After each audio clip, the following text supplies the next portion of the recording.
preservationist. You're known as a historian in Filipino martial arts circles. Why does the blade aspect of Filipino martial culture, why is that important? At the very beginning, even before the Spaniards arrived, from about 1000 AD, when the Cholas kingdom came into the Philippines for trade, we had already been blade users as a people for agricultural and for defense purposes. There is a school of thought that says we are stick fighters only because in the records of Pigafetta there is mention of some of Lapu-Lapu's warriors using fire-hardened sticks.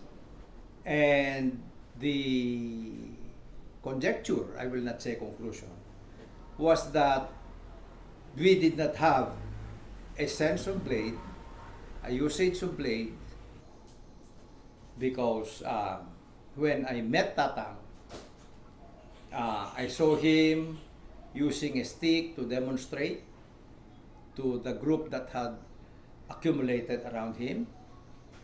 And I recognized the movements to be sword movements. Having been trained by my grandfather in an earlier time, because I was 40 when I met Tatang, and I knew these were sword movements. So the next Sunday that I met Tatang, I went to see Tatang at Luneta. I had already prepared a pair of blunts. And as soon as he held those blunts, a major change came over him. He straightened up, life came into him, and when he moved, the only way I can describe it is poetry in motion. Sheer deadliness, but with the gracefulness of a very well-trained athlete. So, I want to be able to make this statement that Escrima, which is a Spanish word from esgrimir, okay, is based on the sword. What makes Antonio Ilustrisimo and the legacy of Kalis Ilustrisimo important? Let me answer that question in a sidewise manner. Tatang is not the hero or paladin that people would like to imagine swordsmen should be. Like many other swordsmen of his generation who eventually found themselves into the West, these were tough hombres. They were gangsters. They behaved like gangsters. Tatang was more refined, but he made a living by killing. And for some reason, the only scar that I could locate on him was that of an appendectomy, which he had in Hawaii during his travels on board ship. So, his swordsmanship was transmitted to him by his forebears, who were still used by the Spaniards to fight off the Muslim raiders, mostly Tausug, who came and tried to raid the islands of Cebu, and of course including Bantayan and the surrounding islands in the Visayas. And they had very efficient arts, sword arts, that were taught to them by the Spaniards. The most credible reference would be Fray Bermejo, El Padre Capitan. He built fortifications and he ensured the training of the militia. So, during that time, it was a transition, the forebears of Tatang, it was a transition from the Escrima commune into the saber. So that the system that they learned was a mixture of techniques from the Escrima commune and also from the saber, which was famous for being so formalized and disciplined in the level of destreza, meaning dexterity with the sword.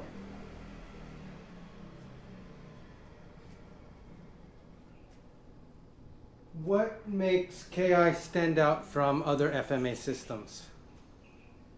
If KI of Tatang and his first generation of students, they would stand out because of being sophisticated, because of being very carefully studied and then practiced over a long period of time. They are not the instinctive, wishy-washy ex-cuts of the present arnis that we know. They were very accurate. His movements were very accurate, very precise, and were intended not to engage the opponent's blade, if at all possible. But if he needed to engage the opponent's blade, it was done with finesse and not with the bludgeoning, crude hitting of the opponent's stick that we see today. What would you say are the strengths of Tatang's methodology, of how he fought? The strength, it was very well studied. It was based on geometry and physics and on very good timing and the establishment of measure. We think of measure as that of dueling measure, where only the tips of the swords engage each other. Tatang's measure involved the whole length of the sword, not only the tip or the wick. When necessary, he would use the middle or the strong of the sword. And then he would also use his wrist and the pommel in order to gain control of his opponent. So it is a very far cry from the kind of arnis or escrima that we see being performed today. Can you say something about how your past experiences might have influenced your time with Tatang, but also how old you were when you met Tatang and how that might have shaped your perception of what you were seeing from him? I met Tatang when I was 40. I was on my way to retirement actually, because I had engaged my previous life fully from my mid-teens in business and in all kinds of work. Okay. And at 40, I was transitioning from active full-time management to becoming a management consultant. So my perception of efficiency or of work was more acute. I was always looking for weaknesses, for flaws in the work process. And esgrima, sword work, is nothing but a work process that has an intended objective. Bring down the opponent before he is able to touch you. So I understood efficiency when I saw efficiency. And Tatang's sword work was very, very, very efficient. It was very technical in its approach, although the gracefulness of execution was something really to behold.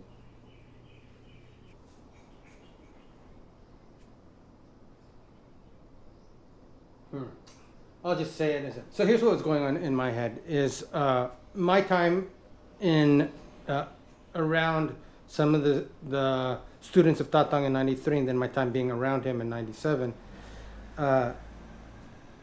I'd be at Luneta, and then some other people would come, and then all of a sudden I'm hearing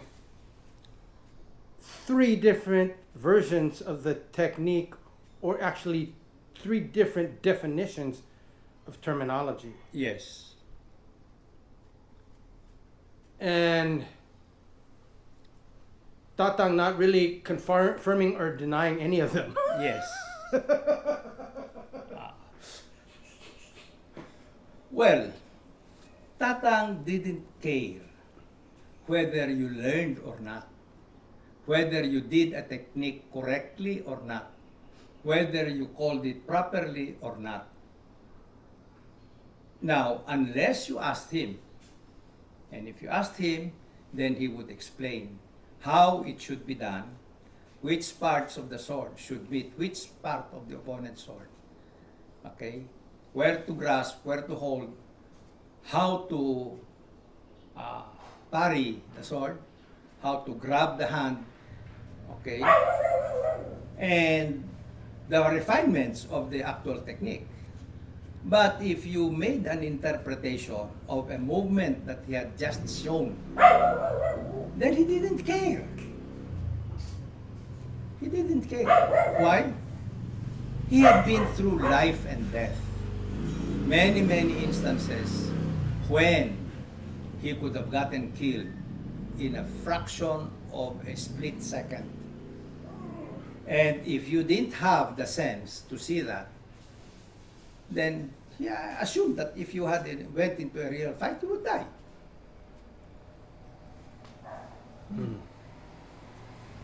1986, when I first met Tatang, I think it was March or something, or April. Tony was always at the Luneta. And I was determined to study Tatang system. I spent every day, Monday to Sunday, except Christmas Day and New Year, and All Saints Day, with Tatang for almost 4 years. What was that? I mean, what was that day like? When did you arrive? How long did you stay? And I would go and see Tatang right after I had delivered my kids to school. And I would be there about 7:30. I would stay there with him until nearly lunchtime.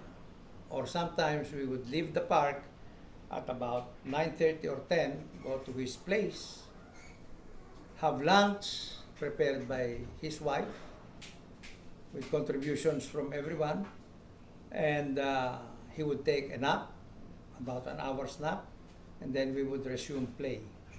By 3 in the afternoon, I would need to leave to fetch my children from school.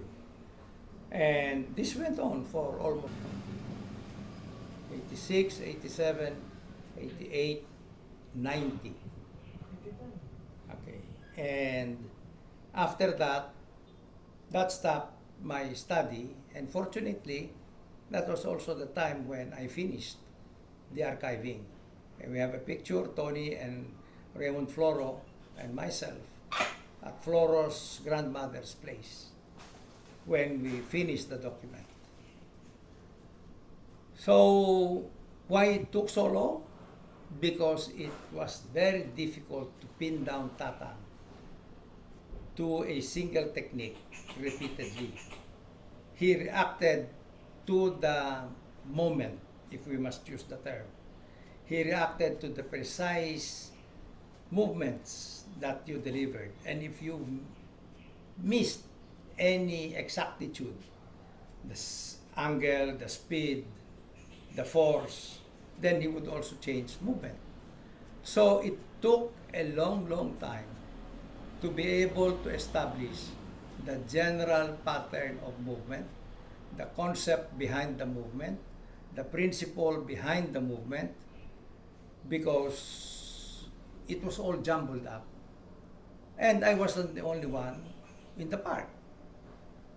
There was a lot of my contemporaries, and they were all saying, Tatang, if I threw this cut at you, what would you do?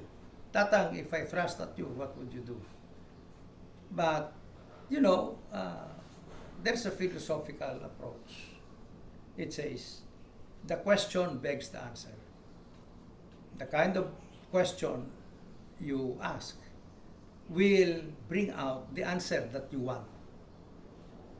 So, in many instances, the questions of suppositions of movement of an opponent against Tatang were based on dueling. What would happen if it were a duel? And yet Tatang's forte was not for dueling. It was for a drag fight. And I must define what a drag fight means. Here in the Philippines, we have cockfights. And as we release the cocks to fight each other, it looks like a duel. But then they start to really hit each other very close, and they start to pull at each other, peck at each other, and that's why we call it a drag fight, because one cock is already on its side and the other is trying to pull out its gaff, meanwhile pecking at the fallen rooster. So Tatang's forte was not only dueling. Of course, that was easy for him, but it was a drag fight kind of battle, which I keep on trying to emphasize and trying to show. Say more. So it's drag, D-R-A-G, or D-R-A-G, Yeah.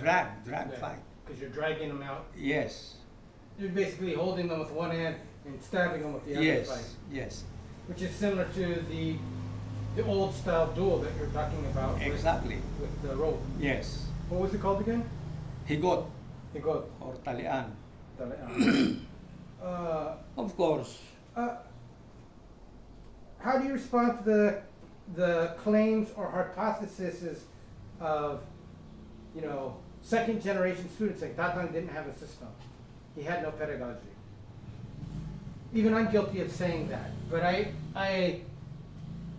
have my own ideas about it, but I'd love to hear your ideas about that. Because look, obviously he was able to transfer a lot of information to you guys, so. I have made an earlier statement about me being trained in time and motion studies. Because there is a system, you're studying the system, and you're trying to improve the system. With Tatang, he reacted to the moment, but his reaction was very technical. But again, because I said the question begs the answer, the kind of feed that would be given Tatang would vary according to the present interest of the student, and was not along basic lines where you could establish a pedagogy, if there is, or a way of learning, or a system. So it took a long time, even for me, almost 4 years, to be able to discern the pattern, that there was a system, that there was a principle, a protocol, a philosophy even, behind all of those movements. What is the archive system, and what's your commitment to the knowledge of the old man? Because it's written in your book, but it's a different thing to have it documented like this. Okay, Why an archive system? because the knowledge will be lost if retained in the head. The brain is very plastic, very malleable. It forgets, it adds, it subtracts. and changes information over time. So I took the injunction of my father to heart. He said, the dullest pencil is sharper than the sharpest mind. So I was noting every time I met Tatang, sometimes on pieces of cigarette paper. Okay. Because I wanted to be able to ensure a comparable source of information. I had no dreams of becoming a super swordsman. My work experience had trained me for recording. I used to go through about 14 or 15 time and motion studies a year for the bank, for various borrowers. I used to make operations manuals for the bank and for the shipyard and for the construction company. I was always into preserving information. That is the major influence which made me want to write down Tatang's knowledge. Why? Because I recognized it as being part of Philippine history. A hand-me-down from the time when his forebears had to fight the Moros under the instruction, the supervision of the Spaniards, okay, and also at the time when Philippine society was a kind of free-for-all. If you went out of your house, you had to strap on a sword or a knife, okay, and because you never knew what would happen. And there are many instances of murders happening when people are drinking, because Filipinos love their drink. So I thought it necessary to record this part of Philippine history which had influences from many cultures. There was the Indian influence, there was the Spanish influence, there was the Islamic influence, there was this influence of liberalism coming in from Europe. And I wanted to make sure that it would be recorded, at least to write it down as a system. What's missing for you when you're seeing the modern, not even when you see the modern practice of Kalis Ilustrisimo? What's been lost already? The whole thing. Can you really say? I mean, they're using a weapon. They're hitting it. I mean, what's the whole? Can you be more? I mean, you have so many distinctions. What in what areas is it has? The sense of measure. Okay. The sense of which part of the sword contacts which part of the partner's sword. Okay. The sense of body to sword, body to body measure. Okay. And the essential movement that